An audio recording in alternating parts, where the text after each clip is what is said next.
Life అని చెప్పి ఒక బుక్ రాసింది. అందులో స్వయంగా మెన్షన్ చేస్తుందండి.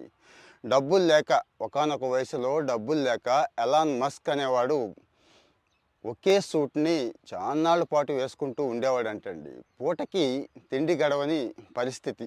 ఆ టైంలో జస్ట్ బ్రెడ్డు, పీనట్ బటర్‌తో కాలం గడుపుకొస్తూ ఉండేవాళ్ళం. అలాంటి పరిస్థితుల్లోంచి వచ్చాం అని చెప్తున్నారు. మరి అదే ఎలాన్ మస్క్ ఈరోజు ఆల్మోస్ట్ ఆల్ మన కరెన్సీలో 40,00,00,000 రూపాయలు సంపాదించి ప్రపంచంలో ఇప్పటి వరకు ఎవడూ సంపాదించనంత సంపాదించాడండి.